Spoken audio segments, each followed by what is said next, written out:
Hi friends, ಇವತ್ತಿನ ವಿಡಿಯೋದಲ್ಲಿ cabbage pakoda ಹೇಗೆ ಮಾಡೋದು ಅಂತ ಹೇಳ್ಕೊಡ್ತೀನಿ. ನನ್ನ ಚಾನಲ್ಗೆ ಸಬ್ಸ್ಕ್ರೈಬ್ ಮಾಡಿಲ್ಲ ಅಂದರೆ ಪ್ಲೀಸ್ ಸಬ್ಸ್ಕ್ರೈಬ್ ಮಾಡಿ.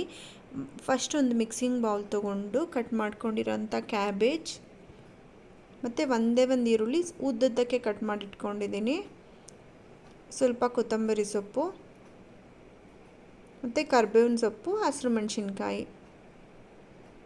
ಇದಕ್ಕೆ ರುಚಿಗೆ ತಕ್ಕಷ್ಟು ಉಪ್ಪನ್ನು ಹಾಕಿ ಚೆನ್ನಾಗಿ ಮಿಕ್ಸ್ ಮಾಡಬೇಕು. ಅದು ರಸ ಬಿಡೋ ಥರ ಮಿಕ್ಸ್ ಮಾಡಿ ಒಂದು 5 ಮಿನಿಟ್ಸ್ ಹಾಗೆ ಬಿಟ್ಬಿಡಿ. 5 ಮಿನಿಟ್ಸ್ ಆದಮೇಲೆ ಸ್ವಲ್ಪ ನೀರು ಬಿಟ್ಕೊಂಡಿರುತ್ತೆ. ಇವಾಗ ಒಂದು ಸ್ವಲ್ಪ ಅಡುಗೆ ಸೋಡಾ, ಸ್ವಲ್ಪ ಚಿಲ್ಲಿ ಪೌಡ್ರ್ ಹಾಕಿ ಮತ್ತೆ ಮಿಕ್ಸ್ ಮಾಡಿ ಒಂದು 2 to 3 ಟೇಬಲ್ ಸ್ಪೂನ್ ಕಡಲೆ ಹಿಟ್ಟು, 1 ಟೇಬಲ್ ಸ್ಪೂನ್ ಅಕ್ಕಿ ಹಿಟ್ಟು. ಜಾಸ್ತಿ ಹಾಕ್ಕೊಬಾರ್ದು, ನೀರು ಹಾಕಿ ಕಲಿಸ್ಬಾರ್ದು.